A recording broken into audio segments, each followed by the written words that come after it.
Good evening and welcome back to another episode of Please Call Me Crazy, brought to you by Free People Radio and powered by our favorite sponsor, Tireget.com. That's Tireget.com. You have to buy tires from somebody.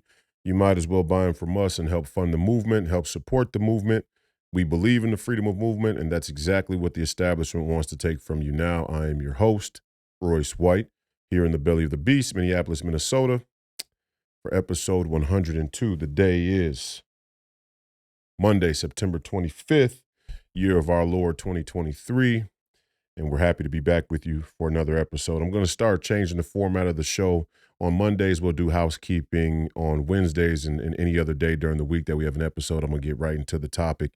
On Fridays, as you know, we do our special guest episodes. This week, you're going to have an extra special guest episode. Wednesday, we're going to have Mama White in the studio, hopefully, or we're going to find a time to interview Mama White, my mother, Rebecca White, for a special family and friends guest episode. And I would usually do the housekeeping on Mondays. Going forward, we'll do housekeeping on Mondays, whatever that is. But I want to jump straight into the topic today because I'm hyped up today. Let's just say that rarely am I hyped up. I mean, I think people see these clips of me going off online or I've definitely had these moments that have been viral where I'm sort of, passionate and ranting, let's say, for lack of a better term. I don't like the word rant because they use it to discredit when people are saying very important things. But for lack of a better term, there's a lot of content of me going on rants about a given topic. And that's usually what people like. And that's usually what has that viral potency, which is kind of on par for what we're going to talk about today. But I'm hyped up today. If you've been following the conversation around Jason Whitlock and Deion Sanders, and this conversation is what my Friday episode was about, you'll see that people have a wide variety of opinion. And I spoke with Jason on the phone earlier this morning, and I love Jason Whitlock. He's provided an invaluable service to the dialogue for everybody around the world. I mean, it's unquantifiable what truth tellers in this day and age are providing for the greater good of humanity and civilization and society, and particularly people who are citizens of a country and want to actually have a country. And we'll talk some about that today as well. So we're getting right into it in a continuation of Deion and Jason, but I don't really want to talk about Deion and Jason specifically because I think that sort of has this strange way of distorting the conversation for many of the people who are viewing and watching. I want to talk about it at a much broader and bigger level. And I'm going to try and incorporate Jason and Deion into it. Not that I didn't do that on Friday, but I want to get much more specific. And we'll start with this. We are about to enter into World War IV. We're on the brink of World War IV. World War III already happened. World War II ended. I think it was 1945, maybe May 1945 is when the Germans surrendered. The Germans surrendered the Germans surrendered in September of 1945 after we had bombed Nagasaki and Hiroshima with the atom bomb earlier in August, early August of 1945, and that was the culmination, so to speak, of World War II. The Japanese um, would surrender a small time later or after that. And World War III began right away. World War III began right away. And World War III was the inception of and the consecration of the United Nations as this holy governing body with which all of the humanists and the secular humanists and the anti-war and the ultra religious, the anti-war ultra religious, the people who were categorically against any number of human rights issues could fall under the umbrella of the United Nations, and the inception of and the consecration of the United Nations as a holy governing body was the beginning of World War III. The restructuring of the entire global economic system at Bretton Woods during the Bretton Woods Conference in conjunction with the inception of the United Nations and the expansion of power and involvement in our economic system from the World Bank and the International Monetary Fund, which would come later. But this is all one sort of economic continuum of global policy. This was the beginning of World War III. World War III was an information war. World War III was a war of information in which the entire global populace was brought under the scope of technology and science and ultimately the convenience of governance and leadership. That was World War III. We are now about to enter into World War IV, which makes it fitting that the globalists, the World Economic Forum, and people such as Klaus Schwab call this chapter in society the fourth industrial revolution, a fourth turning. There was a chapter that was missed. There was a chapter that was missed by the American people. There was a chapter that was missed by free people everywhere. The dumbification and docilification of people all around the world. And in that misinformation war, one distraction in particular rose to the top as the go-to fail-safe way to distract people from the most important issues of their day. It could have been in the 60s. It could have been in the 70s. It could have been in the 80s, the 90s, the 2000s. After the internet and social media took off, it got out of control, and now we're in a place where it is absolutely out of control. The misinformation and distraction that comes from this single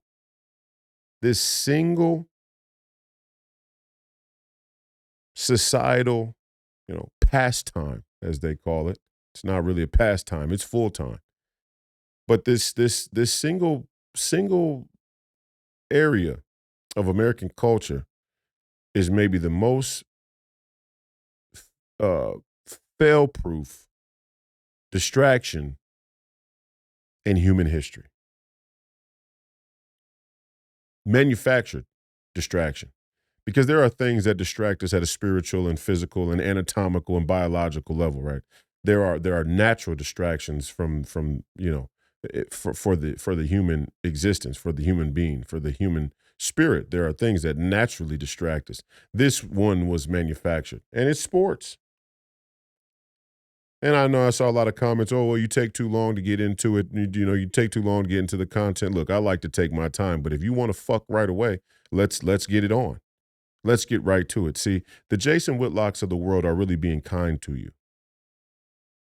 The Jason Whitlocks, much like the Alex Joneses and the Steve Bannons of the world, are very, very kind to you. I don't have that. I haven't developed that. I haven't developed that yet in my own thinking, in my own rhetoric, in my own persona. I don't work that way. And this is part of the reason why people reject a lot of what it is that I have to say. It's not because I'm taking too long to get into the content. It's because at bottom, what many people of their age, Jason, Steve, Alex, that 50 to 70 range, those gentlemen are very kind in their dissertation of or their dissemination of knowledge and narrative. Very, very kind to you. Funny that they get called extremists and hateful and domestic terrorists and white supremacists and radical or tinfoil hat conspiracy theories and so on and so forth, because what I see is them being very nice to you. You, the viewer. And if it doesn't apply to you, it doesn't apply to you. I don't want to say all of you out there, because I know some of you love, respect, and admire Jason, Steve, and Alex, but I'm talking to the entire audience. They're nice to you. I'm not that nice. I'm going to tell you how it really is. We're going into World War IV, and we consented to it. I'm not going to tell you who the bad guy is. I'm not going to spend a lot of time pointing out the contradiction, and I do that. But that's not the central MO in this podcast or my time on the public stage at all. My time on the public stage has been one that's contradictory to the leadership you've been brainwashed and groomed to accept. You've been brainwashed and groomed to accept leadership that gets up to the microphone and finds that connection with you, finds that thing that you can relate to. And then they talk about that thing at a level they think that you can access it.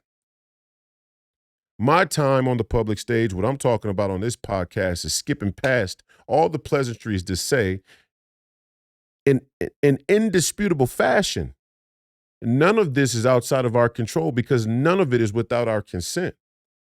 Now, those men who are much older and wiser than me maybe have come to grips with the reality, and I've been told this since I was a young kid. Not everybody's as smart as you. Oh, I think that's a cop out. But not everybody can understand what's going on out here. Not everybody is awake to the truth, and I call bullshit.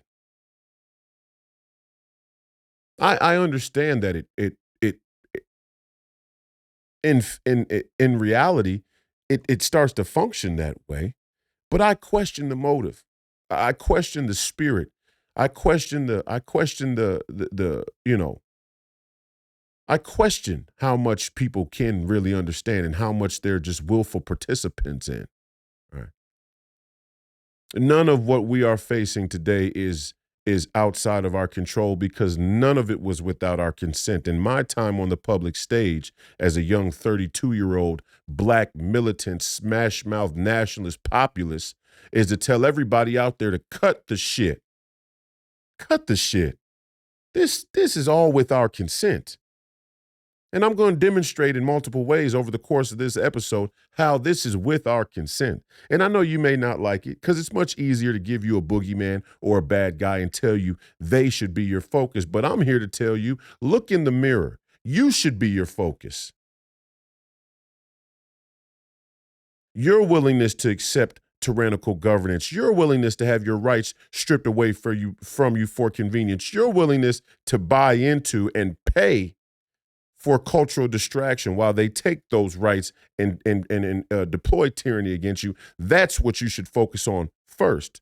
Now, if you need a conduit to help understand, if you need a conduit in the conversation to help you better understand how the government is being tyrannical, how they're taking your rights, how they've gotten you to buy into and pay for the distraction, then I'm all for it. But I'm not so convinced that the people watching this show on a regular basis, Jason's show on a regular basis, Steve's show on a regular basis, Alex Jones's show on a regular basis, or any other truth tellers out there, I'm not so convinced that you don't already know how they're taking your rights away from you, how they're being tyrannical against you, how they've gotten you to buy and pay for the distraction. I'm not so convinced that you don't know. And even furthermore, for those of you who are not regular viewers or who are not regulars in the audience of the people I just mentioned, I'm not so sure you don't know either. And that's what we're here to talk about today, because the Deion Sanders thing, and let me say this. You're actually proving Jason right. I had the 2-hour podcast on Friday, and then I gave the pushback against Jason that I think is rightful and necessary, and I have continued to, and still to this very day, told Jason, go up. Don't, just go up. You can go as high as the political conversation goes, and if people can't access it, that's on them. At a point in time, we all have to decide if the people we're trying to reach don't want to see and hear the truth, is it worthwhile to spend more time and energy to fight for them to see it? And that could be around Christianity. That could be around politics. That could be around culture. That could be around sports. That could be around art, music. I don't care what the topic is. If people don't want to see the truth, we all have to come to a point where we decide how much more we're willing to how much more time and energy we're willing to spend on that. And when I say Jason is being nice, that's what I'm talking about. A lot of you black folks out there actually think that Jason is doing this out of spite. He's being kind. He's actually trying to convey a message to you that on a broad basis, black people show they're not willing to get. They're not willing to digest. And while I was critical of Jason not being willing to travel into a higher conversation, the response to his video on Friday or throughout the week, the responses that we continue to see, the feedback, and the response to the video I posted proved his point. I talk about the military-industrial complex on a weekly, daily basis. I talk about Russia and Ukraine. I talk about COVID and global governance. I talk about your rights being stripped away from you. I talk about Satanism, the roots of genuine Satanism, both in our government, but also in the entertainment industry that's become so high profile and prominent and impactful in the society we live in. I talk about those things all the time. And if you just watch the numbers, we have to start to ask ourselves a serious question here. Over the past week or so, I've been averaging around 4,000 views, 4,000, 4,000 an episode on YouTube. I talk about Deion Sanders and Jason Whitlock, and it's double in 2 days. Now, is that YouTube kicking out an unnatural or manufactured? Is that YouTube's algorithm creating an unnatural viewership of a given line of topics?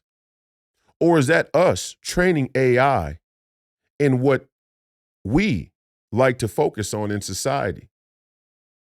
See, because the brilliant thing about AI is not that the brilliant thing about AI is not the sentient nature that we're striving for. The brilliant thing about AI is it is a reflection of us, just like our governments traditionally have been a reflection of the people.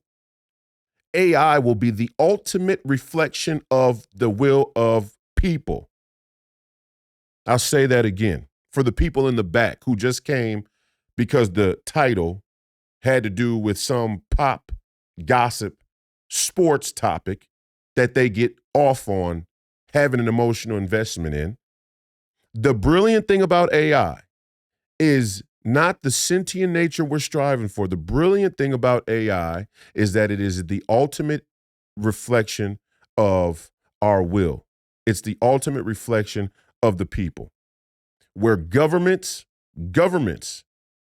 have been greatly a reflection of the will of the people, AI will be the ultimate reflection and expression of the will of the people.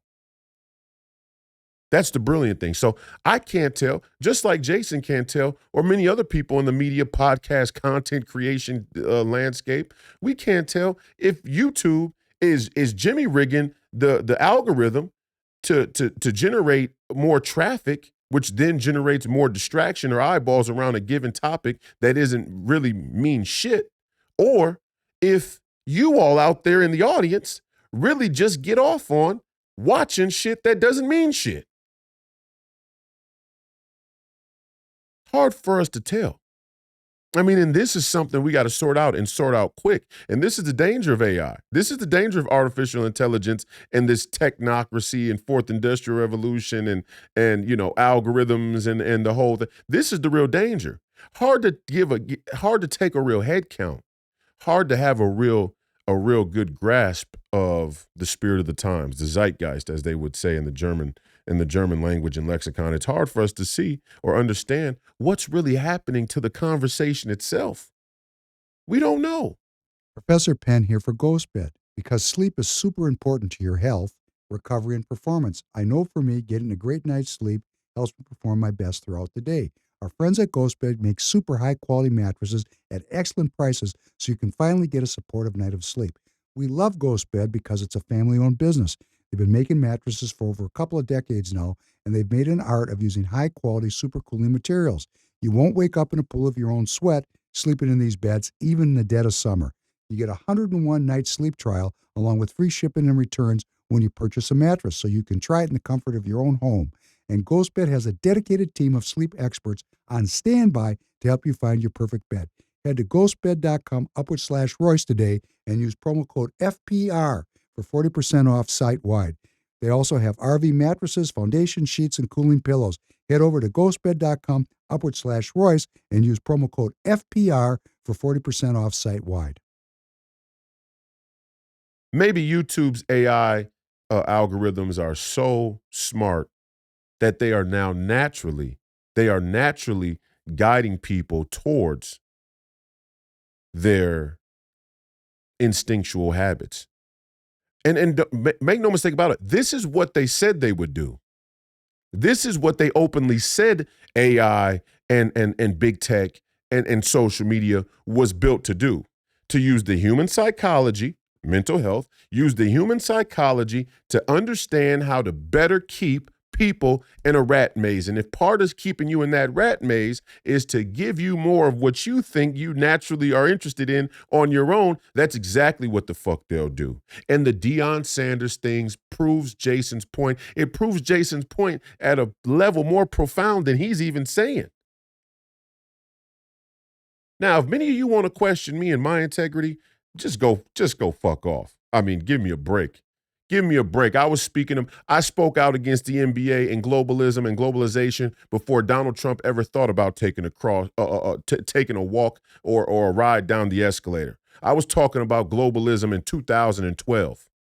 I was talking about the dangers and the contradiction and the hypocrite nature of the black bourgeoisie and the BLM movement in 2013, before the BLM movement even kicked off with Trayvon Martin. I was the one saying free the Uyghurs. I was the one calling out Big Pharma. I was the one talking about the Uyghurs when everybody else in the public eye, everybody else out on the podium was scared to make a peep about China, and still scared to make a peep about China. Still scared to speak on behalf of the Muslims that are being put in the concentration camps, and not just the Muslims, but the house Christians and the Tibetans and a bunch of other people who have some type of spiritual and metaphysical faith. People who don't believe in a supreme state or government as the highest authority. People who believe in God. People who believe in things beyond man. People still scared to talk about the Chinese because they're taking checks.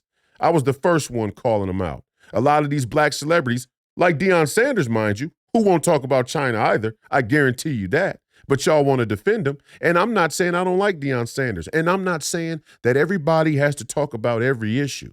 But what I'm saying is when it comes to me, I'll say, I am very, very comfortable being the moral arbiter when it comes to geopolitical issues or social issues. Very, very comfortable because I made those sacrifices and I've done the research and I am invested in and focused on and committed to this type of conversation and the issues that are involved and implied in these type of conversations, where you might just tune in on an off chance that you have the spare time from your rat maze life that's been given to you by a global governance since back in 1945. I detached from that a long time ago. It's a miracle I'm even able to sit here. I thank God every morning I'm even able to come to a microphone and do this. It's nothing short of a miracle. Part of the reason why I know God exists is my own personal testimony. I was talking about China. Been talking about China. Been watching all these black athletes and public figures and celebrities pass up to talk about China.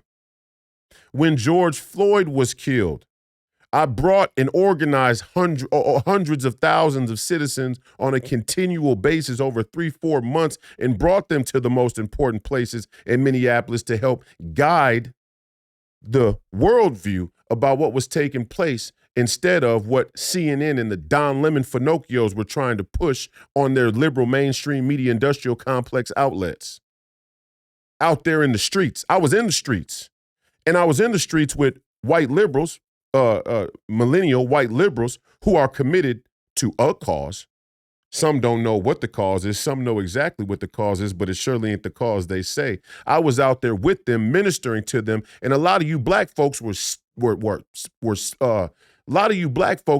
sitting up in your fucking house. A lot of you black folks, when George Floyd, and not everybody, I know there were black folks out there around the country, but a lot of you black folks remained in your house. A lot of you Christians remained in your house. A lot of Republicans remained in your house. A lot of people stayed in the house. A lot of people want to stay in their fucking house. But then you want to have, you want to be the moral judge? You want to make the cultural and political analysis on what's going on from your little fucking YouTube account? And respectfully, listen twice as much as you speak. The same thing applies for how you operate and handle yourself and behave on these social media platforms, because you start to show your true colors. You're not fooling me. You may be fooling somebody else in the comment section who has this algorithmic syndrome, but you're not fooling no real motherfuckers. You definitely ain't fooling me. I was out there with the white liberals in the heart of Minneapolis, Minnesota. We call it the belly of the beast for a reason. And I made them bow their heads and pray. And we went to the Federal Reserve, whether they wanted to acknowledge it or not. That's leadership. And I've seen a lot of you pass up on it. So to question me is like, to question my integrity in the shit is laughable. Laughable. And as soon as I was able to, as soon as I was an adult, as soon as I was able to get out there on my own 2 feet and push back against the establishment and all the things they have working, I was doing it. And I continue to do it to this day. That's what the Senate campaign is really about. The Senate campaign is to help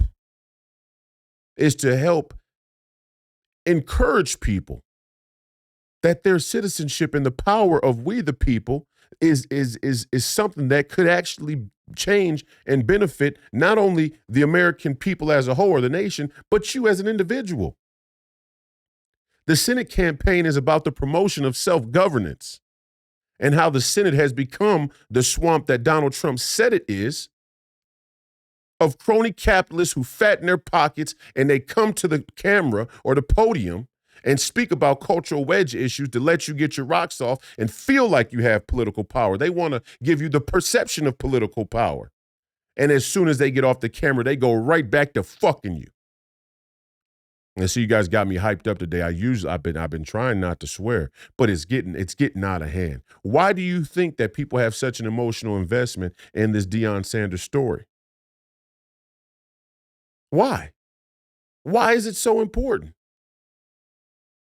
Now, Jason's deal with it may be personal. I'm not in his heart. I'm not in his head.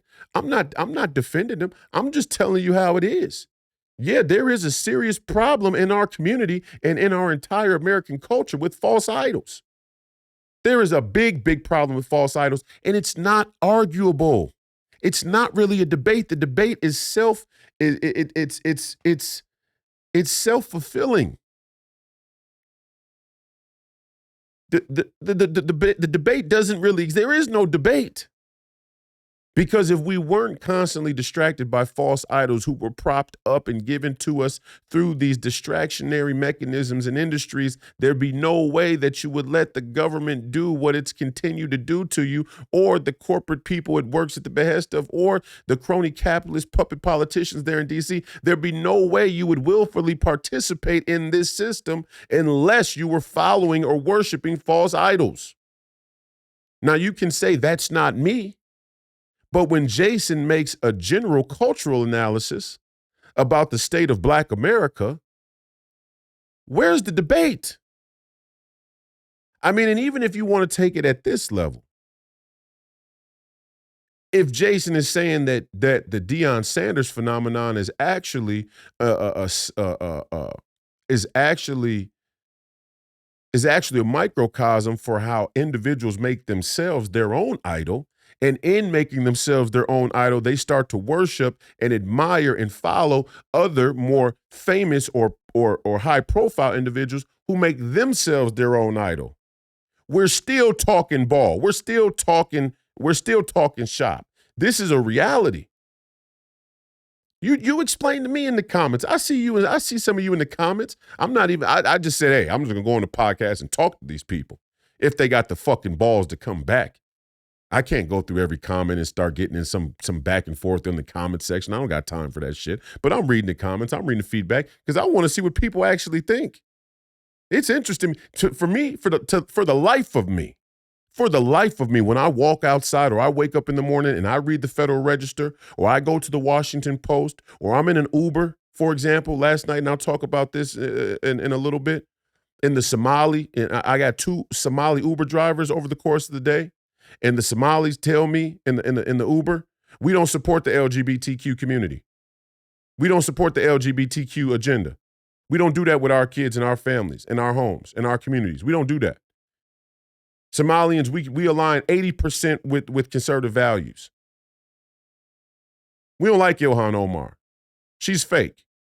I start to ask myself, how is it that we've allowed the mainstream media industrial complex on either side of the aisle to tell us that Ilhan Omar's success in Congressional District 5 is due to how many Somali immigrants are in there. And I would venture to guess I could walk through Cedar Riverside, which is one of the main central places here in the Twin Cities where the Somalians live. I could walk through Cedar Riverside safely, because I'm gonna bring those boys with them choppers with me, because I believe in the Second Amendment for real. I could walk through Cedar Riverside, though, in love and in peace and ask each one of those Somali men down there in that community if they support the LGBTQ agenda and encouraging or promoting or supporting or allying the idea that their sons should cut their penises off in support of their gender identity, their exploration of their gender identity. And I guarantee you at around a 80% clip, I'd say even higher, 90%, those Somali men don't believe in it. My point is, the Somalis are more rational than Black America right now. Scary to say. I don't know how many times I see these Negroes in the comments when I post some crazy shit about the LGBTQ at the elementary school saying, why does it matter to you? Well, motherfucker, we got kids in the school. I have children that age. What do you mean, why does it matter? And I say all this not to go off on a tangent or not to get too far off topic, but what I'm saying is it is obvious. It is obvious that the American people and that free people all around the world were the psychological victims in World War III. Were the psychological victims of an information war, of a propaganda war. The war of dumbification. It's clear. It's clear. We don't even ask the same questions as our grandparents and great-grandparents did. We're not even in the same headspace. We don't see it. Every new generation thinks they're hot shit. And I'm not saying they didn't make mistakes. I'm not saying they didn't have problems. I'm not saying some of these institutions, 1945 was a long time ago. Some of these institutions should have never been allowed to be instituted, to be created. I don't think they were created in good spirit. I don't think they were created in earnest and good faith. I think the creation of the Federal Reserve was predatory.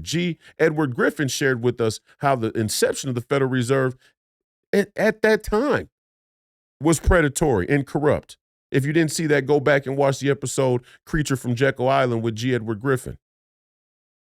So yeah, some of them made mistakes, but the difference is the referendum of political issues and political topics was not out there for everybody to discuss like it is now.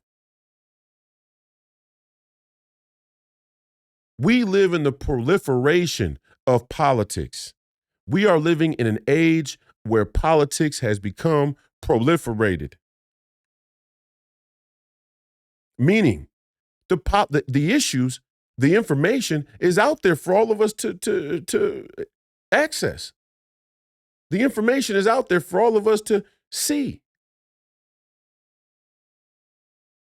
All of us to look up. The information's right there. But yet we have more time for sports than anything else.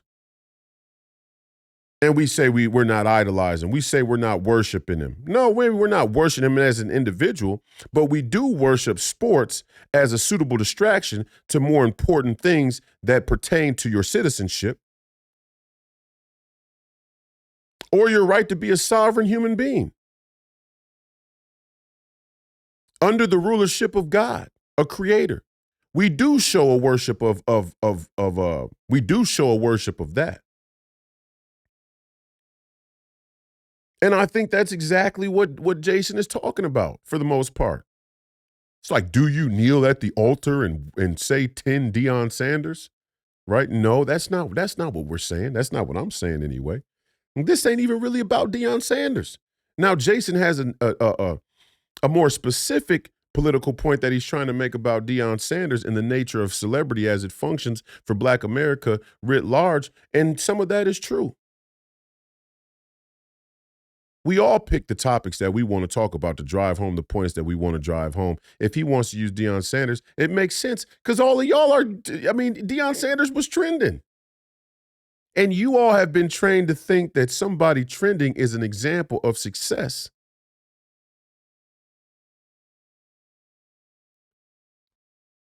Which one is it? Which one is it? And this is what's funny about it. You know, the same black people will be saying, yeah, man, we live in the Matrix. Well, which one is it? Do you live in the Matrix and is the architect in the white suit in the room, the plain white room with the TVs all around, pulling the strings and pressing the buttons? Are you living in the Matrix, or is Deion Sanders trending on Twitter an organic and natural net positive of people's interest? Which one is it? We have to decide now. I mean, culturally, we have to really make a decision about how we view this. Which one is it? And I said it before and I'll say it again. Why is it? I mean, just think about it. Think about it. We live in a time where the most dangerous people to the establishment are either killed or they're unalived. Do you think, then oh, it's just football though. No, nothing's just football. Nothing's just anything anymore.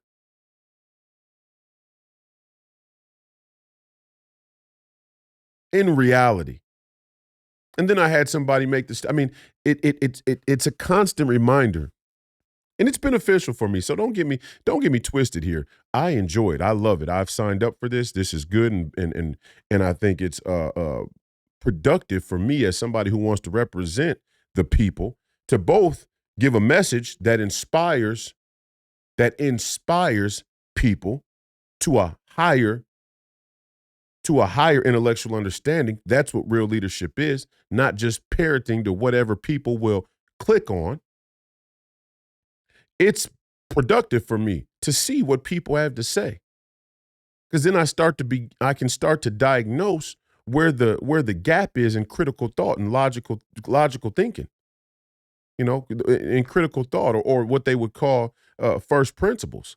I can see the void. I had one person say to me in the last video from Friday's episode, I had one person say to me, and this is verbatim, you're contradicting yourself. First, you say Coach Prime is done. We should stop talking about him. That time is over. But then you say sports is more dangerous than the military-industrial complex. Which one is it? This was something somebody said in the comments. And now I'm going to start to pull comments on certain days or maybe reaction videos, and I'm just going to react to comments. Now, I don't know if the comments are real. I don't know if the comments are bots.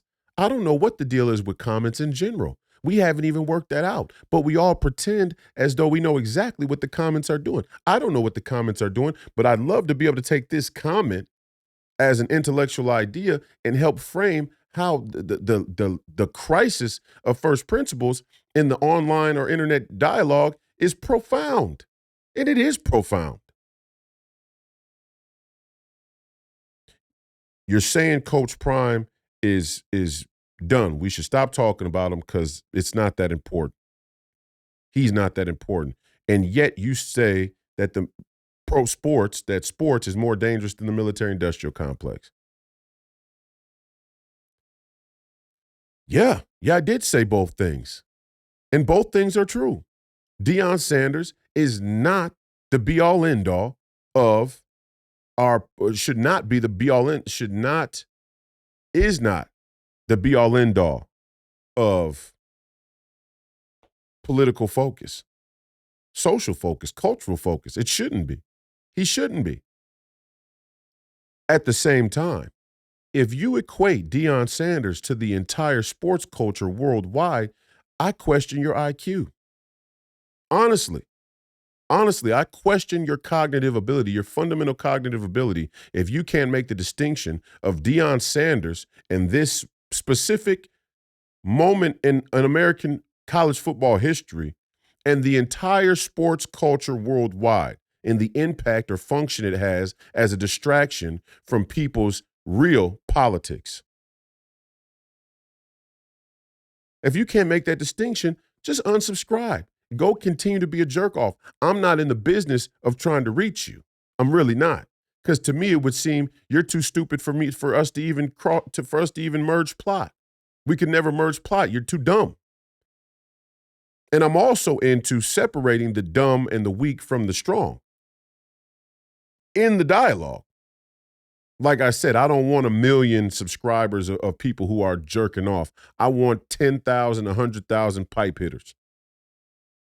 I want 100,000 people where when we hit that button and we press record and we start to stream and we say, this is what it is, this is what the action is, we're talking to people who are going to go do something.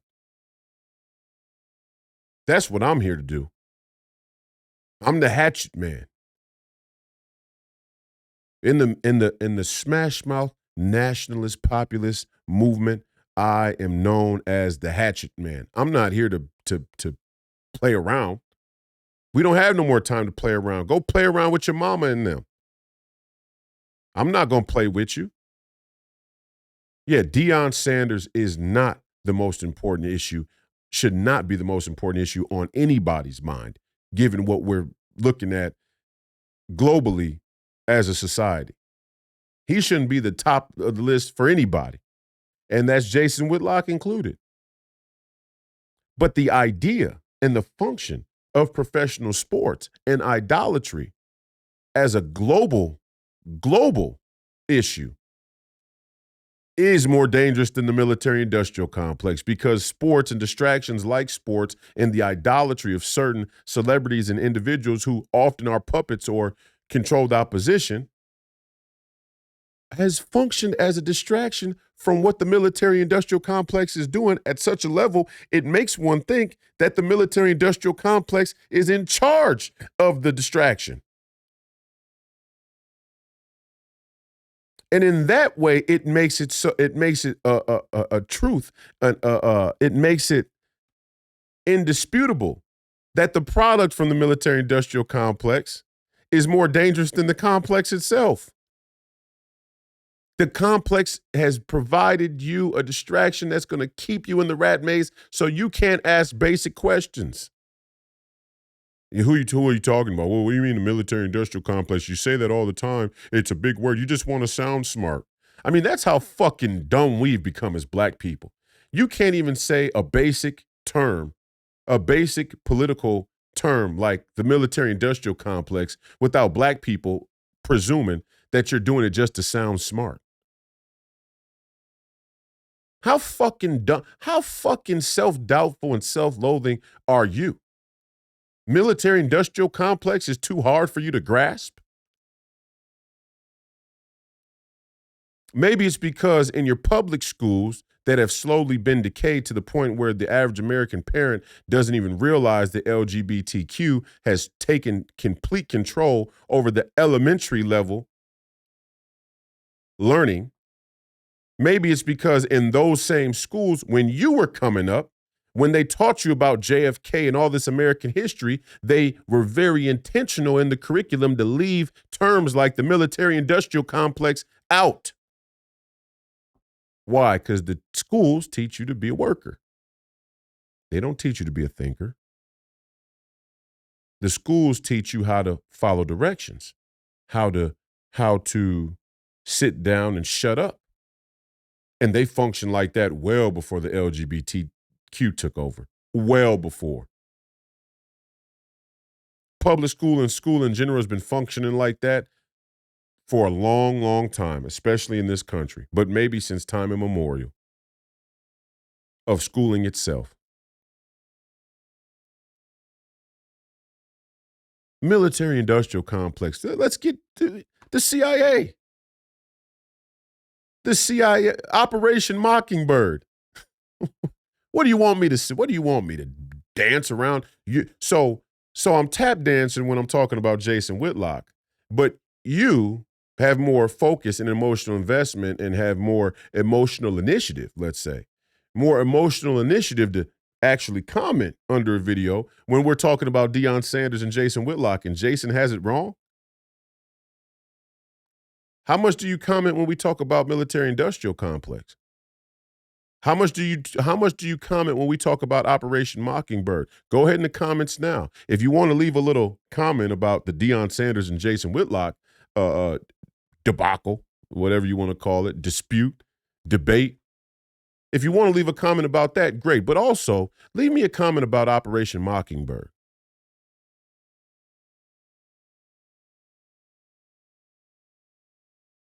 Leave me a comment about the military-industrial complex.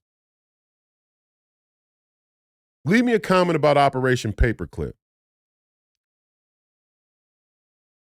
Again, you guys, white supremacy, white supremacy, white supremacy. It's like you say it 3 times like Beetlejuice, and white liberal women appear with flowers and red carpets and spotlights and crescendos of brass instruments, and it's just like this weird seance of self-loathing, self-doubt, and victimhood.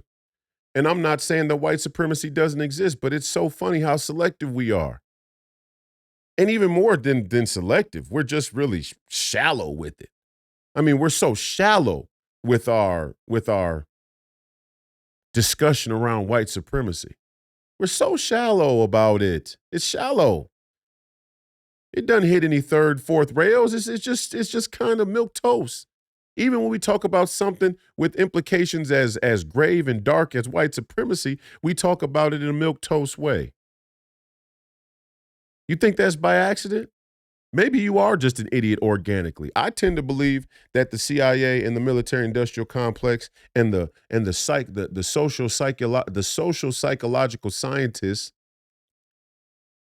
that are the real intellectual and thought leaders of this anti-human, secular global movement are smart enough to figure out how to brainwash you. I mean, at least they believe they figured out how to brainwash you. Let me be more clear. I mean, you may not believe in them, but they certainly believe in you, and they believe in their ability to brainwash you. They've written that in their white papers. This was the rat experiment. I mean, they set up a rat experiment, and they figured out that rats would electrocute themselves to the point of death. They would select for a slow, painful, excruciating, and torturous death in order to achieve the goal of getting the dopamine hit from said drug in the given experiment, whether it was coke or heroin or meth or whatever it was. In order to get the dopamine hit, they would electrocute themselves to death. What do you think that experiment was for? You think that experiment was to help to better understand the psychological nature of mice?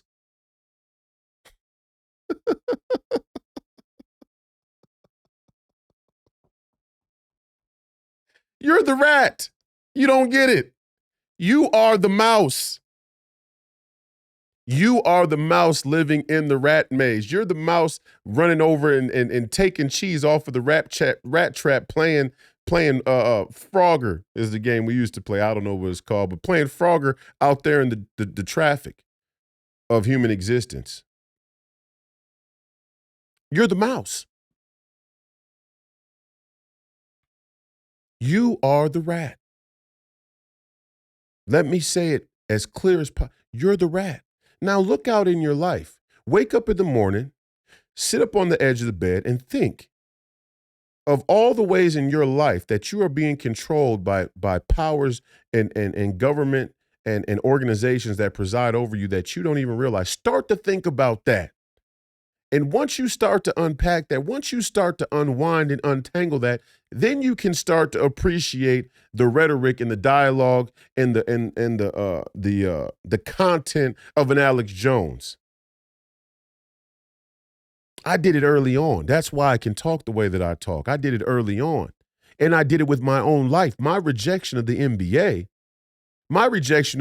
wasn't based on white supremacy. We said the boogeyman of white supremacy. Using a black athlete like a slave. Yeah, I read $40 million Slaves. I get the economic Ponzi scheme of it, of course.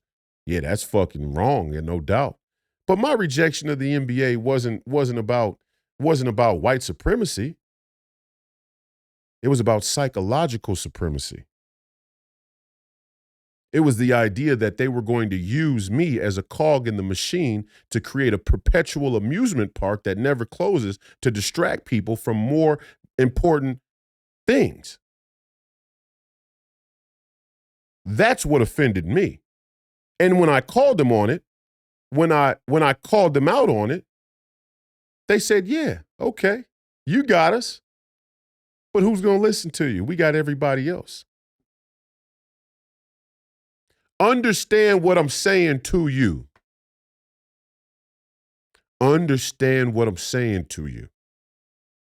When I called the NBA out for their role in this sort of psychological supremacy and misleading and misinforming of the American people and people all over the world that the brand touches, when I called them out, they said, yes, you got us.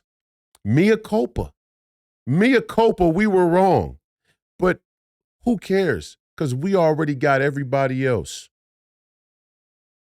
That's when I started looking into the psychological science of the intelligence community or the military-industrial complex and the testing. Because for the life of me, I couldn't figure out why these same black people who want to rush to the defense of Deion Sanders sided with the establishment when the young black man said mental health is the most important social issue we face. And now Jason may not call upon my story to help articulate and highlight how the people who say they support Deion Sanders for the reasons they support him are full of shit. He may not do that, but I surely will.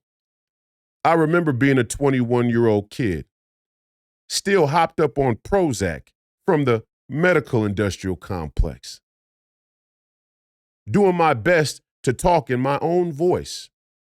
And when I say my own voice, the tone and texture of my voice was actually different from the antidepressants, which is a common side effect. Increases the estrogen, decreases the testosterone, not by accident. That's why a lot of men who go on antidepressants often have erectile dysfunction. Now, me, personally, my member was big enough and potent enough where I didn't have the erectile issues. But my voice had changed. And I was doing my best to go out on the public stage and talk about an issue that was well beyond my understanding in the interest of every person out there who may suffer from a mental health issue and felt like they were in a position where they couldn't talk about it. For whatever reason that may be, maybe their family, maybe their spouse or their lover or their significant other, romantic partner, maybe from their school or their work or whatever the case may be, their social circle, whatever it was that had discouraged them for talking about mental health. I went out and spoke on behalf of in front of the entire world. And all these black folks called me stupid. All these black folks caped up for the NBA. All these black folks caped up for the potential or the ability to be able to chase money, power, and fame. So who are you to condemn Jason Whitlock? And I'm not defending him. I would say it about anybody. It ain't about our personal relationship. Who are you to call him the sellout? You're saying it's white supremacy. Why the fuck are y'all still watching the NFL at all? Why are y'all still watching college football at all? Why are y'all still watching the NBA at all? Let's get down to the root of it. Who's running it? Whose money is it? It's your money. It's your money. It's your viewership. It's your attention. It's your willingness to buy into the distraction. Managed and brokered by people who understand the real game of politics, the real game of geopolitics, the real game of governance and ruling is the production and consumption of energy. Not just physical energy, natural gas, oil, fossil fuels, not that sort of energy, that too, but human energy. Human participation. These are the people who govern over you, and you criticize them so selectively, right? Your emotional investment is so selective. And in that selectivity, you prove Jason Whitlock right. You want to prove Jason Whitlock wrong. You want to say that Jason Whitlock is way off the rails and focused on some shit for some personal vendetta. prove it. Stop watching college football altogether. Stop watching the NFL. Stop watching the NBA. And I know it's extreme, maybe not all at once, but start to cut back. Start to cut back from the distraction, and you watch how the establishment gets desperate in their attempt to restructure the distraction. These are massive cultural, social, psychological choices that we can make as a community or as many communities across the country and all around the world that can really fight back against the establishment at a fundamental level. And when we choose not to do it, I don't think it's because we don't know how. When we choose not to do it, I don't think it's because we don't know when and where and why. I don't think it's a crisis of first principles. I think it's a crisis of the spirit, the human spirit, of our will. It's a crisis of the will.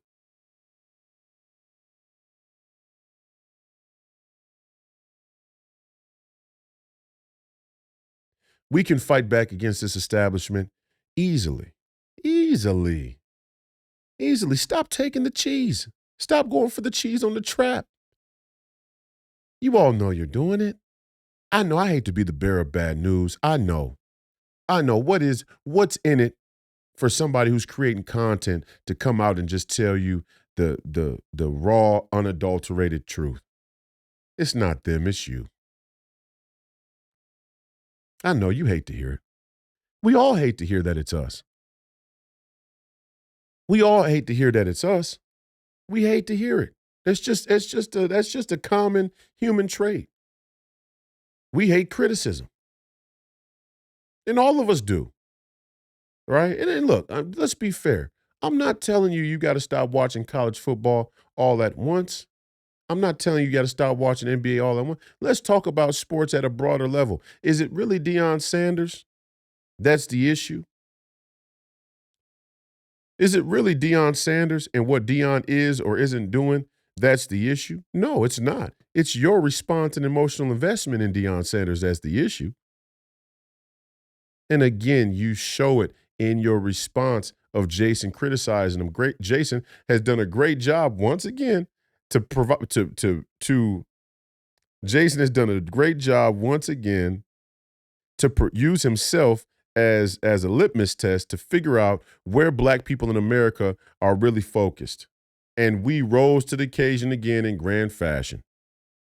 And I'm seeing it on Twitter and online all across it. It's white supremacy. They don't like Deion. They don't like this. They don't like this. It's just one more race narrative that the Democrat and liberal establishment can play ahead of an election, an important election that they plan to trick black people into being the savior of or stealing on the black back and identity of black people. White supremacy, white supremacy. Now, Deion's going to be the soft, cool Trojan horse for us to make the entire political argument racial. Another one is reparations, and I'll get to that one another day. Now, in reparations is we're not with either side.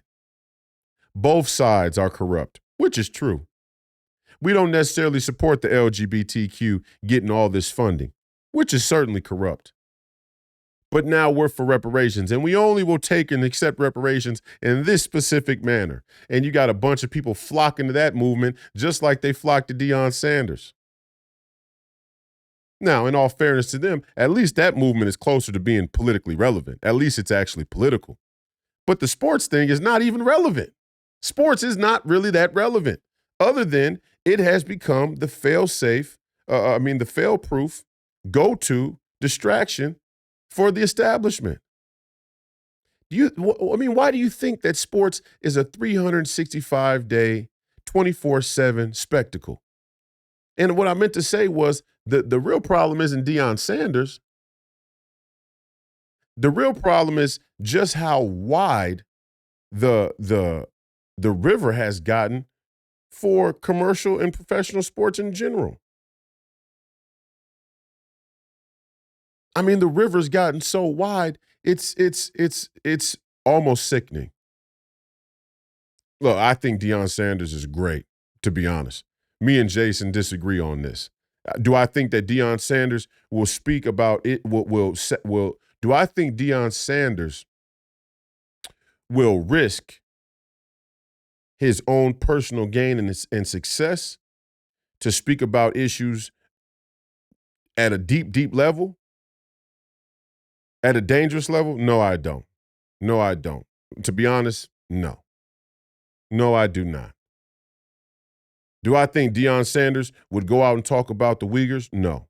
Do I think there's a reason he invited P Valley to Jackson State and hasn't spoke out against the LGBTQ movement as a child of God? No, I don't. No, I don't think that he's that guy. He wouldn't do that. He won't sacrifice his own success in that way. And that's an indictable. That's an indictable observation. It certainly is.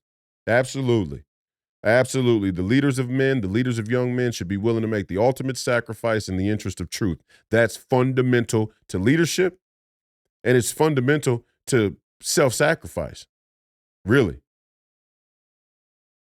I mean, all our great hero stories are heroes who sacrificed themselves in the interest of a great truth. If you're not willing to do it, you're not a leader and you're not a hero. So for people to treat you as such is dishonest.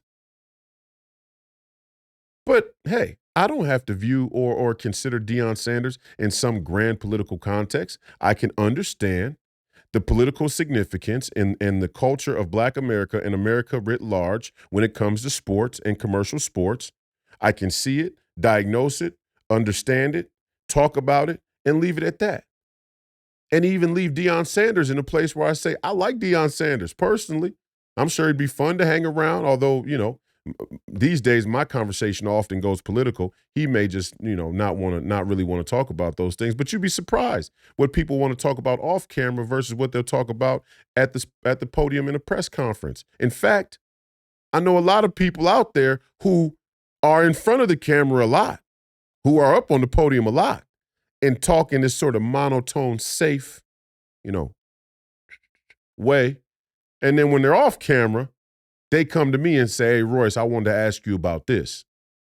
And I love that. I embrace that. And I'm not going to out nobody and say no names because I want people to continue to feel they can trust to come and speak with me about political issues or geopolitical issues without any risk to their professional standing or whatever it is that they feel uncomfortable talking about those things in the public. So I like Deion Sanders.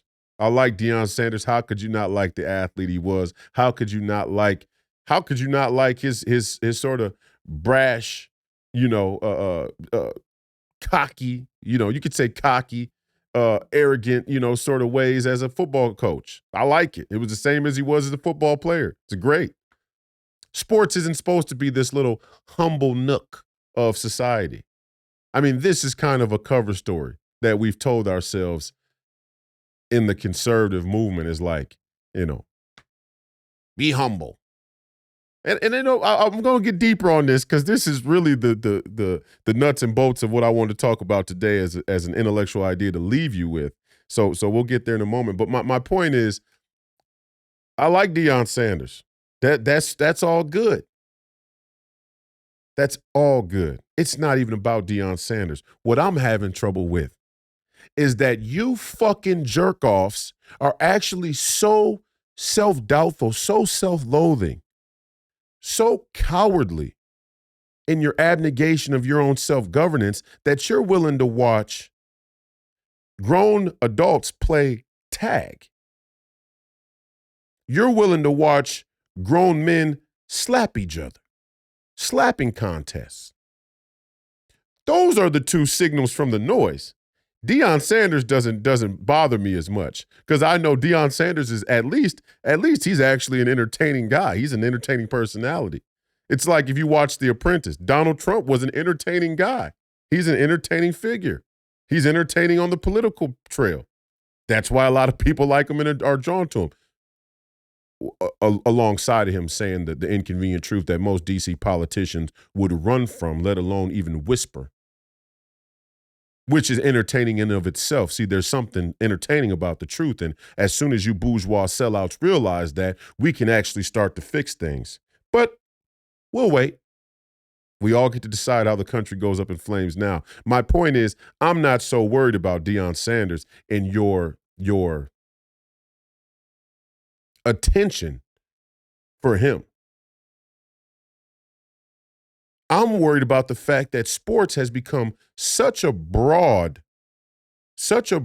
go-to distraction for the establishment that they now have built an audience. They now have found a jerk-off audience that's willing to watch grown adults play tag and grown men slap each other. That's the canary in the coal mine.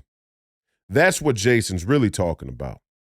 Y'all are willing to sit at a television and watch grown adults play tag? You're willing to watch grown men just step up and put their head in front of the other one and see who can smack the other one unconscious first. I mean, it really is a secondary and tertiary bastardization of sports itself. And Deion Sanders should be offended. I'm offended. Jason Whitlock should be offended as a sports journalist. Look at what they're doing to sports itself. Now, part of it is the transgender putting a guy in an octagon with a woman and letting him fracture her skull because he says he's a woman now, or letting Leah Thomas swim with women in college sports. Part of the bastardization is that. But part of the bastardization is the general lack of respect and reverence for human movement and skill and talent, which Deion Sanders has a lot of, still to this day. And his sons have it. They're good. He's entertaining to watch. Now they got their motherfucking ass kicked this weekend. And, neither here nor there for me. Doesn't really matter much. You got your ass whooped. Hey, happens. I'm sure at some point in Deion's long football career, his team's going to whoop some other team's ass. It happens. Such is life. Such is the way of life for sportsmen. Sometimes you go out and you fight in the octagon and you're having a great day. Sometimes it's neck and neck. Sometimes you get clipped and knocked unconscious in the first round. It happens. Doesn't really care. Don't really matter to me. If you're willing to lace them up, if you're willing to tie them up, if you're willing to get in that octagon, get in that ring, go out on that court and compete hard and do it with some integrity, I respect that. I respect that. I admire that. I got to show respect for that because I'm an athlete. If you're willing to go and spend the time with these young men and these young kids and coach them, imperfections or not, I respect that. I admire that. Professor Penn here for Factor, the nation's top ready-to-eat meal kit. Factor's fresh, never frozen meals are designed to be ready in just 2 minutes. It's as simple as heating and savoring, so you can swiftly return to conquering whatever your goals are without missing a beat. Imagine this: chef-prepared, dietitian-approved, ready-to-eat meals delivered right to your doorstep. No more scrambling for recipes, no more tedious trips to the grocery store, and definitely no more chopping, prepping, or cleaning up after. Factor is here to ensure that you not only save precious time, but also maintain your commitment to a healthy lifestyle. That's right, your well-being. So as the fall season unfolds and your days get busier, let Factor be your culinary ally. You'll save time, you'll eat well, and you'll stay focused on what truly matters. Head to factormeals.com/Royce50 and use code Royce50 to get 50% off. That's right, Royce50 for 50% off at Factor. Coaching is an admirable thing. Coaching is an admirable thing no matter what level you're at. I don't care if you're coaching the Colorado football team or the Oregon football team, if you're coaching the Minnesota Vikings, or if you're coaching the Pee Wee football team in the community.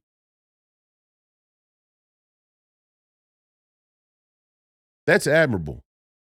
In fact, the Pee Wee football coach might be the most admirable. Now, the time commitment is probably the least, so maybe I'm over-exaggerating it, but how we shape young kids is going to be more important than ever. And I'll tell you this, youth sports may be the last bastion to help breed, help shape, help teach young men to be men. Don't overlook that. as a bastion of American freedom, because the schools are gone, there's going to have to be a whole round of a sort of Ron Paul storming of the school boards all across America for us to get the school back. The schools are gone. If you saw my Twitter the other day or my Instagram post where I'm walking in the elementary school, and the first wall of the first door in the school is all LGBTQ. No American history, no black history. In fact, the black history they smuggled into the LGBTQ history.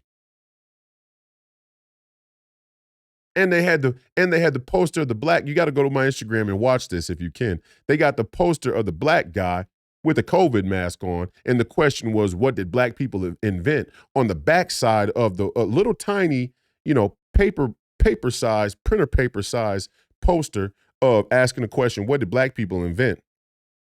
On the backside of the entire hallway mural of LGBTQ and transgender flags. I pulled one of the black parents aside when we were walking in to go to the gym. I pulled them aside and said, "You see this shit?" He said, "What is that?" He said, "What is that?" I said, "You see all these flags?" He said, "Those aren't flags of different countries." Hell no, they're not different countries. These are flags of one sexual identity politics movement. These are a bunch of LGBTQ flags. And now every single one's got its flag. And the alphabet is expanding. And we're going to give a flag to every single letter that comes onto the stage. Every letter that gets added on, we're going to now have to add a flag. But the American flag is nowhere to be seen in the hallway. Nowhere to be seen in the school. Are you fucking kidding me? And you black folks are going to act like en masse that we didn't allow the LGBTQ movement to jack the black identity, to push this in the schools? And Jason Whitlock is wrong?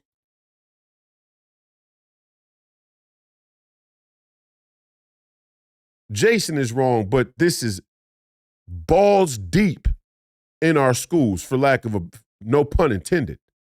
LGBTQ balls deep in the elementary schools, and we're going to act like we're not distracted? Tell me how. Feel free, drop in the comments. Be bold now. But be specific in your answer, because when you start going off on that bullshit riff, for a person like me who knows better, I'm not even going. I say, bullshit. Shut the fuck up. Just know that. Ahead of time, just know. When I see you, so think long and hard. If you want to comment or engage with the channel, think long and hard. And please give your most honest and authentic answer. Don't start down the woke bullshit diatribe, because I just look at it right. I can tell from the tone of it. Because weirdly, it all kind of has a similar tone to it. I can just look and go, oh, shut the fuck up. You ain't talking about shit. Tell me in the comments how black people can claim that en masse we have not been distracted. Tell me how we have not been distracted when we let the LGBTQ push a transgender initiative right up under our noses. Tell me. Tell me how you can make the claim that we haven't been distracted. Okay, now we're going to first principles. We're going to epistemology, right? The acquisition of knowledge, how to discern what is true from what is false. If we accept that the only reasonable explanation of how we let this LGBTQ agenda into our elementary schools is that we were distracted, now we have to ask the question, what was the distraction? What was and still is that distraction? You tell me, please. Please, we're open to. Look, I'm open to your vantage point. Maybe I'm missing something. What was that distraction? What was and still is that distraction? Tell me. Please, by all means, drop it in the comments. There was a great distraction that happened after the civil rights movement that shifted our basic political awareness and involvement, co-opted it. We've been co-opted. Black America has been co-opted. And the most emotional investment you have on the internet, on YouTube, in the comments is about Deion Sanders. It's a bigger indictment of you than it is Jason. Jason's a sports commentator. Jason is a sports journalist. He's supposed to talk about sports. And I saw somebody say something about Brett Favre and, oh, why doesn't he have the same energy for Brett Favre? I don't know. What kind of weird question is that? I don't even know how to answer that. I know what you want to say is because Brett Favre is white, right? But again, why do we judge ourselves against white people so much anyway? Why would, and this goes back to coaching, that's why I said Pee Wee coaching is so important. There's a saying when you're a coach, there's a saying in the youth sports world or in the sports world in general, and all my people who played on a team or who are athletes can please feel free to get in the comments and confirm or affirm this sort of cultural norm. When a coach doesn't talk to you, when a coach doesn't get on you, when a coach doesn't criticize you, that means he probably doesn't care that much about you. That means he probably doesn't necessarily believe in you. If a coach gets on you, if a coach goes out of their way to talk to you or to give you that constructive criticism, that is a symbol, at least traditionally in the sports world and sports culture, that is a symbol that they see something in you that they believe in, that if they can give you certain kernels or nuggets of wisdom and truth, you can be better, or you can be better than a lot of other players. They see something in you. When people criticize you or get on you, a lot of times it's because they care. We've lost that. We think anytime, this is another psyop. Yeah, sure. There's a lot of haters out there. There's a lot of people that jump in the comments. Some of you are going to do it right now.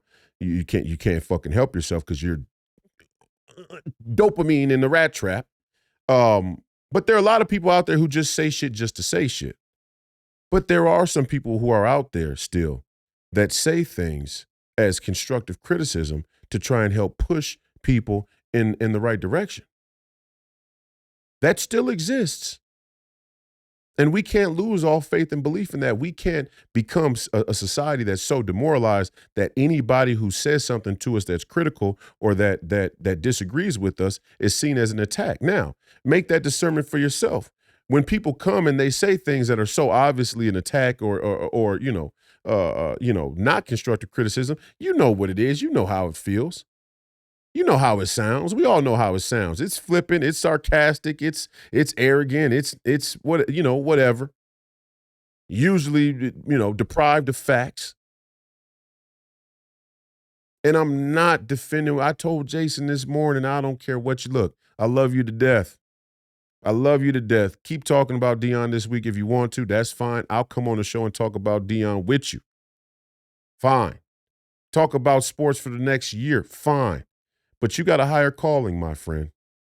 And we had a little disagreement about it, but we figured out a solution. We may be coming up with a solution, to how to give a little and take a little. But I can assure you this, from my vantage point, Jason's motive is sincere. That's my opinion. His motive is sincere. And it's a reflection of your unwillingness to take yourself serious, that he has to spend time talking about greater issues through the access point of a Deion Sanders. Look across the media. Trust me. And this is what I was, again, in closing, I want to say this.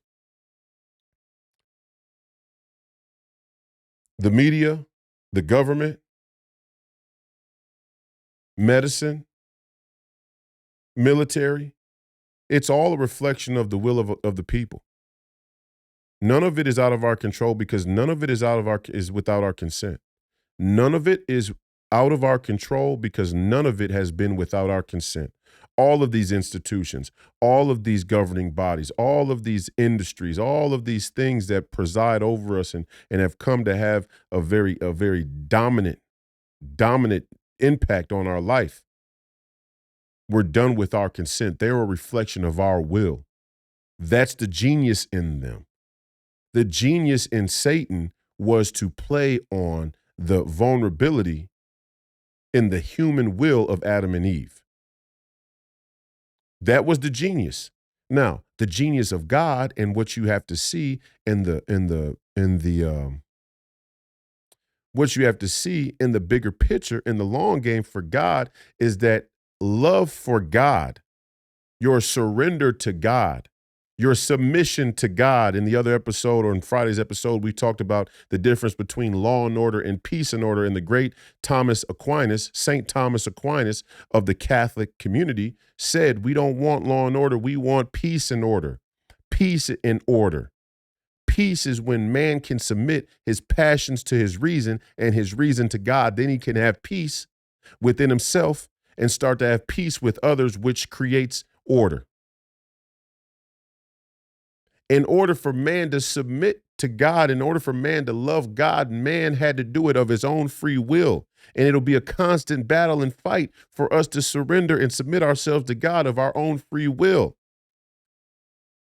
If that wasn't the case, it'd be easy for God to make creatures that just love him naturally, instinctually. Again, it's like a parent or a father or a coach knowing what's good for you, even if it seems like it's hard and it's turbulent and it's difficult. It's the genius and the brilliance of good parents. Our Father, who art in heaven, hallowed be thy name, thy kingdom come, thy will be done on earth as it is in heaven. Give us this day our daily bread, and forgive us our trespasses as we forgive those who trespass against us, and lead us not into the temptation of evil.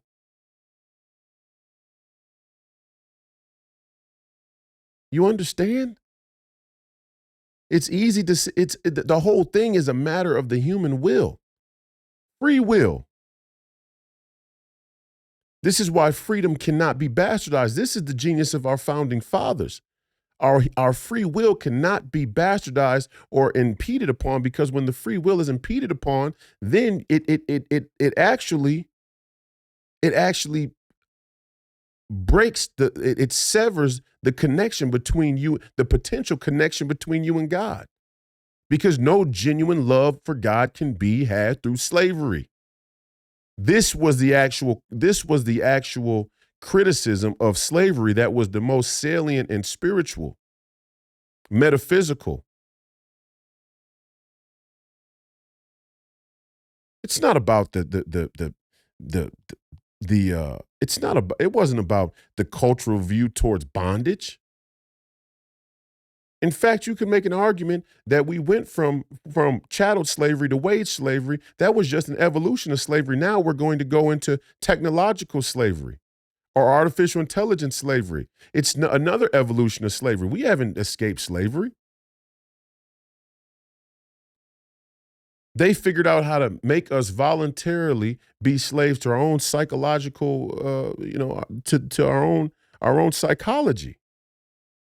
We haven't escaped slavery, but the spiritual impulse to say that slavery was not natural was based on a faith in God, a belief in God, on the genuine, in where it was genuine. Let's say that in order to love God, in order to submit to God, you have to do it of your own free will. You can't be forced. These institutions, these industries are a reflection of our will, and the will must be clarified. Then we can enjoy Deion Sanders just as a football coach. Then we can hear Jason Whitlock's critique or his nightly show with the proper mindset. Then we can begin to discern who is in on it and who is ignorant to it, who is corrupt, who is satanic, who needs more rebuking and refuting, who needs more of an exorcism, and who just needs a nice little soft nudge around the edges. Then we can start to discern that. But first, the human will has to be clarified, and it's not clarified. And we can tell en masse that it's not clarified because these institutions are a reflection of us. Now, the mistake that most of us make is we look in the mirror and we say, yeah, but it's everybody else. It's a reflection of everybody else's will, not my own. That is the spiritual pride. That is the pride go before the fall. It is you. It is me. I'm not here preaching that I'm perfect, that I've clarified my will. I have not. I'm a 32-year-old young man, but I understand the problem. I understand the problem very well. I understand the question that one must pose and fight with. What I'm not willing to do is have a conversation in the public and pretend that I'm trying to create that peace and order with other men, women, children, elders, whoever, under a false pretense. Let's not create any more dialogue or conversation under false pretenses because it's getting in the way of the very long road to clarify the will, our will. And that is going to be a long road. But the more time we spend on distraction, the longer it's going to, the more chance we're not even going to start to walk in the direction of clarifying the will. I hope that doesn't go over people's heads. I think it's straight to the point. These institutions reflect us. And I'll part with this. And the conservative, I mean, these narratives we built in the current political climate are so ass backwards, it's quite discouraging. Because you look at it and you go, how can we be getting it so wrong? In the conservative movement, for example, the conservative movement has prided itself in saying, you should be happy. Be grateful for what you have here in America. Look at your prosperity. Look at your prosperity by comparison or in comparison to the rest of the world. Look at all that you have.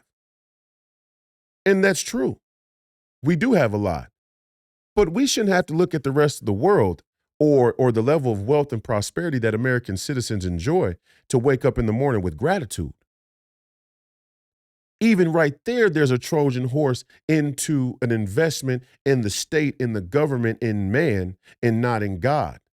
We should wake up in the morning, no matter where we are in the world, no matter what type of life we have, and thank God that we woke up, that we're drawing breath. Because just to be alive is a miracle within a miracle. And we've lost the reverence for that. We've lost the sacredness of that. Just to draw breath, just to be able to open your eyes in the morning and see and hear and breathe and taste, and that is a miracle of a miracle. You shouldn't need any level of wealth or prosperity to have gratitude in the morning. That's the first Trojan horse. But then at the same time, people within the conservative movement will tell you, you're not oppressed. You're not oppressed. It's the complete opposite.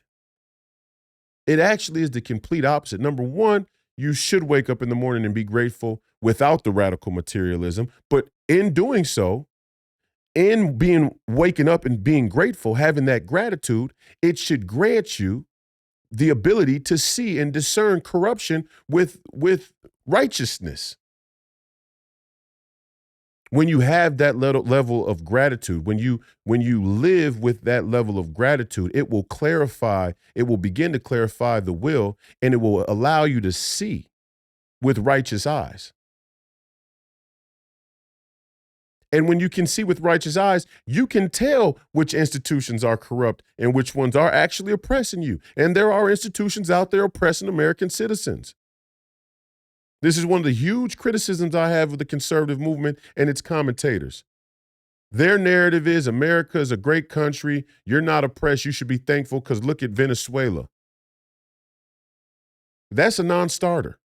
First off, I'm an American citizen. I have no need to compare my citizenship versus the fucking Venezuelans, number one, or anybody else around the world for that matter. This isn't a good by comparison sort of citizenship. This is a divine and a divine and self-fulfilling righteous citizenship that we have here as Americans. Yes, I'm grateful that I woke up, because without the creator who granted me inalienable rights, I wouldn't be able to draw a breath. I'm grateful for that. And in being grateful, I now have the vision and the righteousness to speak truthfully about the institutions that are corrupt and mean to bastardize our citizenship, but also offer us up spiritually to Satan. These things work in tandem, and these narratives are completely backwards. They're completely and utterly backwards, even in the conservative movement. I said it the other day about the nuclear family. There's a huge, huge cultural narrative coming out of the conservative movement that says the problem is fatherless homes. You know how many assholes I know that come from two-parent households? Now, the fatherless homes may predispose you to criminal behavior, or what they would deem as violent criminal behavior, because you never had a man to help you understand restraint. And men need men. Men need fathers to help them understand restraint, emotional, the bridge between emotional emotional impulse and physical restraint. That's something that good fathers teach their sons, because it's demonstratable. It's demonstrated in the home. It's demonstrated in their life when young men see older men have emotional impulse and then demonstrate that physical restraint. So yeah, that's important. And yeah, I think the Black community is uniquely torn and shows a proclivity towards violent crime in some ways at a disproportionate sort of level against one another, because we don't have fathers in the home. But the way our society was built, the real problem at the root, the way our entire society is constructed, was constructed by people who had two parents in the home. And so, yes, we have to ask the question about the first thing, but we also have to have the courage and the clarity to ask the question about the second thing and arrive at the third thing, that we have given over parenting to the state. The state has become our highest authority. The state is what we lean upon to teach our children the faith they should have in themselves and in the government. The faith they should have in science. The faith they should have in academic credentials. The faith they should have in sitting down and clocking in and clocking out and shutting the fuck up, giving the answer they're told to give. This is the crisis. And so why don't we pull our kids from the schools? Why don't we teach our own kids? Or why don't we starve the federal government of their funding so that they have to listen to the people about what we think is important to teach our kids? Or is it that an overwhelming majority in this country are actually obsessed with prioritizing the LGBTQ as a main point of elementary or public school curriculum? Maybe it is. I don't know. It's for me, as a person who's running for senator, to place that referendum to the American people and let you decide. We're certainly going to decide here in Minnesota. Amy Klobuchar certainly has her work cut out for, because I'm going to go to the Muslims in the Somali community. I'm going to go to the Muslim men in the Somali community and ask them the question simply: are you guys in support of this transgender initiative? And if you aren't, how can you possibly vote for Ilhan Omar, Amy Klobuchar, or Joe Biden? How could you do it? Now, what the two Somali Uber drivers told me, and I'll say this to end, what the two Somali Uber drivers told me is they align 80% with the conservative values. 80% of the Somali community aligns with conservative values.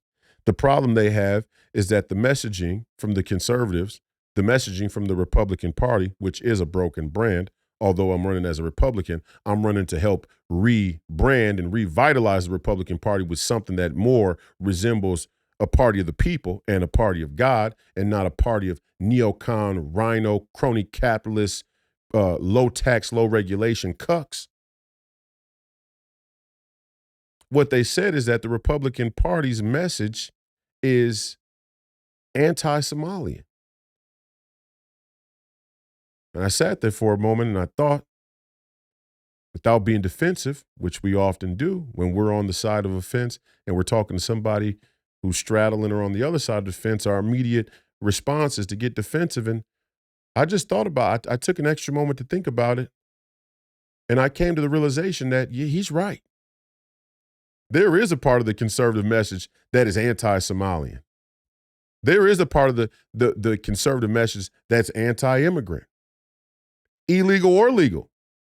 Remember now, the Somalians didn't come here illegally. Some Somalians may be involved in some illegal stuff. Ilhan Omar, probably one of them. But the Somalians didn't come here illegally. The Somalians came here as a part of a refugee plan from a globalist president who, with the military-industrial complex, took their ass into Somalia and had plans for Somalia, and they tore a warpath through Somalia, and the consequences were we had Somalian refugees and people who were aides or allies in the State Department or on the ground there in Somalia that needed to come to the United States.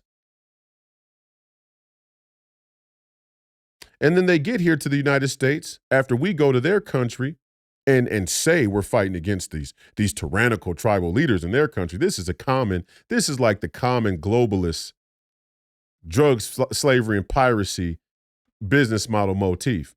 We go to a country, identify a tyrant, say our values don't align with that person's values, so now we have to come and kill that person or supplant that person or get that person out of the way. And now we're going to go put our own person in. And in effect, that person doesn't end up being any better. They're just more amenable to some new economic Ponzi scheme we have with that country while we say it's for democracy. Give me a fucking break. Are y'all dumb enough to believe this? En masse, you show that you're not. I hear all you people saying and talking about this stuff every blue moon, but then we get caught back up in the mundane. And all I'm saying is the conservative movement does have an anti-Somali message. Their message presupposes that all the Somalians, by way of ethnic identity, remember now, we don't like our identity politics, by way of ethnic identity, vote for Ilhan Omar. And it's not a debate. I hear it all the time. Well, what about all the Somalians there that are voting for Ilhan Omar? These people do not like Ilhan Omar. They have presented you with smoke and mirrors of identity, and behind it, they've justified all the corruption and rigging of all of the institutions and mechanisms that are meant to keep your rights safeguarded, to keep your rights sovereign, to keep you self-governing. And they tell you a story, and you buy the story. So who's really to blame? The one who tells the story or the one who buys the story? Who's really to blame? The one who creates the story or the one who can't wait to embrace the story?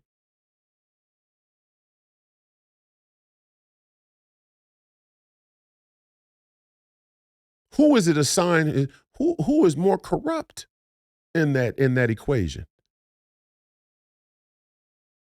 The one who creates the lie or the one who embraces the lie and then has the audacity to present the lie back to the public, to promote the lie? It has dawned on me over the last few days and over the last year that the presumption of Somalians voting for Ilhan Omar is a microcosm of the presumption that black people are voting Democrat. We have no clue who's voting for who. I'm talking to black men all across the country saying, I don't even vote. Or they're saying, we don't vote, we vote Republican. All across the country. I had 3 Somalian men tell me yesterday, I'm voting Republican. We don't do the LGBTQ stuff with our kids. We're Muslim. We don't believe in that. So why do people vote Ilhan Omar? Why are they voting for her? I don't know. I don't know, my friend. I don't know. I don't vote for her. I didn't vote for her. Referendum. It's on us, the will of the people. This is a referendum. This has been another episode of Please Call Me Crazy, brought to you by Free People Radio and powered by our favorite sponsor, Tireget.com. You have to buy tires from somebody. You might as well buy them from us and help fund the movement, help support the movement. We believe in the freedom of movement, and that's exactly what the establishment wants to take from you now. I am your host, Royce White, here in the belly of the beast, Minneapolis, Minnesota. This has been another great, great episode. I enjoy talking to you. I enjoy having these conversations. I enjoy reading some of your feedback and being able to think about things and then come back and respond. It's nothing better. We got to diagnose these problems. But overall, even if you disagree with me, I appreciate your viewership and your listenership now and in the future. It's not really about Deion Sanders and Jason Whitlock. This is about the attention of the American people and free people all around the world. What are we interested in? What are the issues we face? Who are the powers that be? And how do we continue to allow ourselves to be distracted? Those are the questions we have to ask right now. The fight continues. Don't die a jerk off. And as always, Godspeed.